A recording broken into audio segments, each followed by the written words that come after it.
Chamaram-me, disseram: há uma casa lá na rua Chestnut, está para cair. Há uma mãe e um grupo de crianças lá dentro. Disseram: você acha que seu barco, seu motor pode chegar a eles? Eu disse: bem, farei tudo o que puder. E eu, varando aquelas ondas, o dique tinha quebrado lá em cima e, que coisa, inundando a cidade. E eu dava tudo o que podia nele e, finalmente, através dos becos e através dos lugares, e cheguei lá perto de onde o velho dique estava, a água correndo por ali, e ouvi alguém gritar, e vi uma mãe em pé na varanda, e havia aquelas grandes ondas passando por ali, assim. Pois subi por este lado o tanto quanto pude e peguei a corrente de água e voltei e cheguei àquele lado. Eu tinha conseguido parar meu barco bem a tempo para amarrá-lo em volta do pilar, do poste, do esteio da porta ou esteio da varanda, e entrei correndo e peguei a mãe e a pus ali, e 2 ou 3 das crianças, e desamarrei meu barco e a levei de volta. Saí lá por baixo e a levei à margem, mais ou menos 2,5 quilômetros do outro lado da cidade, até levá-la à margem.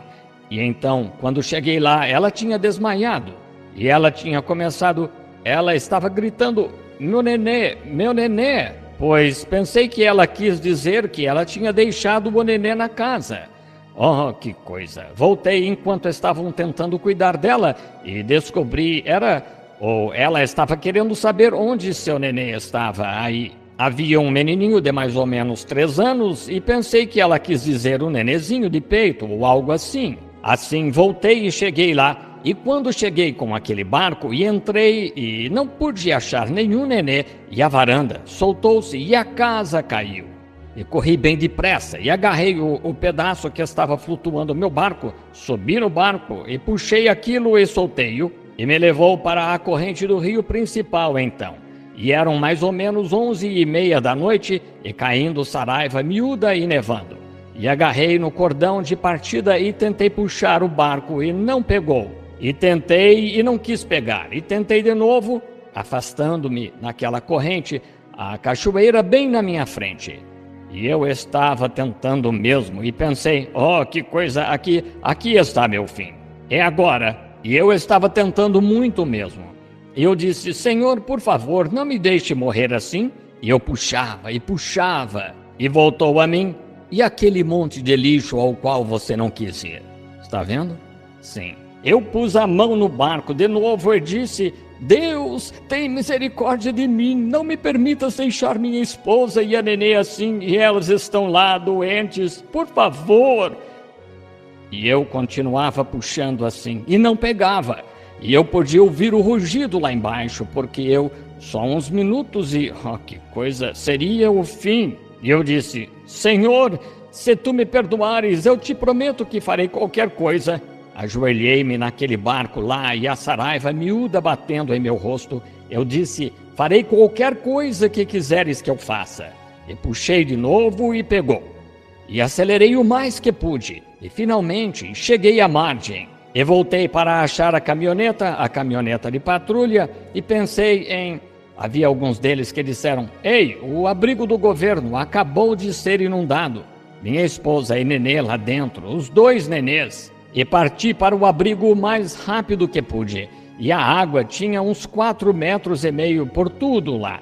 E havia um major lá, e eu disse: Major, o que aconteceu com o hospital? Disse: agora não se preocupe, o senhor tem alguém nele? E eu disse: sim, a esposa doente e 2 nenês. Ele disse: todos escaparam. Disse: estão num trem de carga e estão indo para Charleston. Eu corri, peguei meu carro e meu barco atrás dele e corri lá para... E então os riachos tinham aumentado a uns 4 ou 5 quilômetros de largura. E a noite toda tentei... Alguns disseram: o trem de carga foi arrastado da linha férrea lá na ponte de Cavaletes. Pois eu me encontrei abandonado numa pequena ilha. Fiquei lá 3 dias. Eu tive bastante tempo para pensar se aquilo era lixo ou não, só repetindo: onde está minha esposa? Finalmente, quando a achei uns dias depois que saí, atravessei, ela estava lá em Columbus, Indiana, no Auditório Batista, onde tinham feito um tipo de hospital, quartos para os doentes em pequenas camas do governo.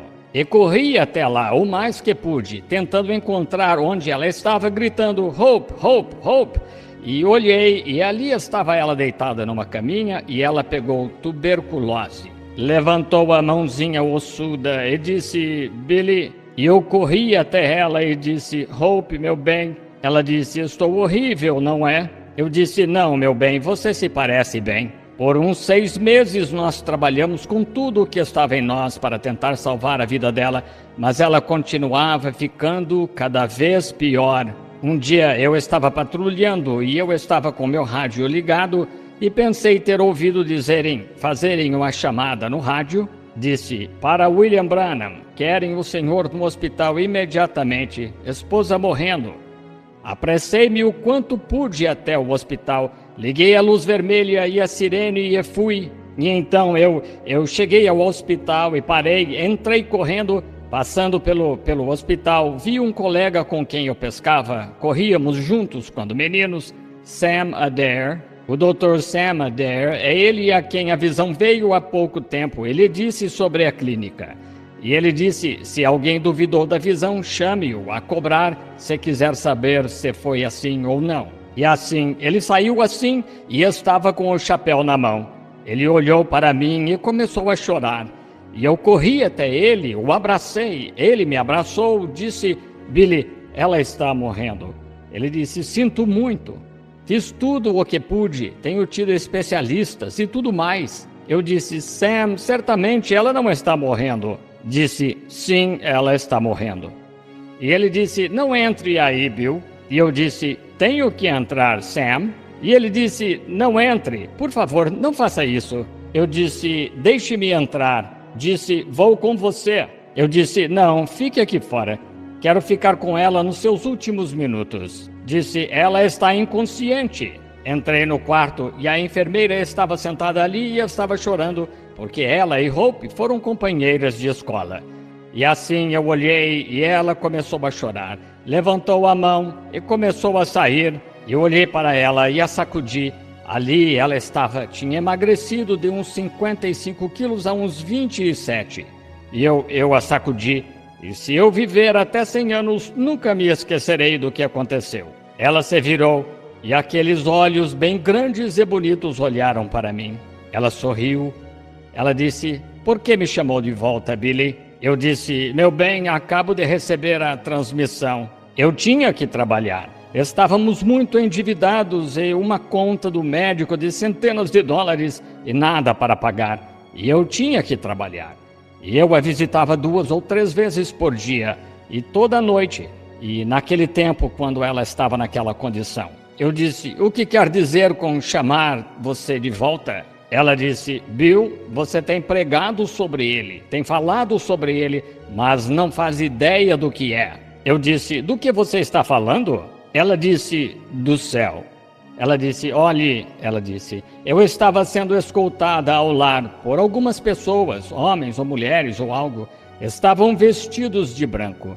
E ela disse, eu estava sossegada e em paz. Disse, grandes pássaros bonitos voando de árvore em árvore. Ela disse, não pense que estou fora de mim. Ela disse, Billy, vou lhe dizer nosso erro.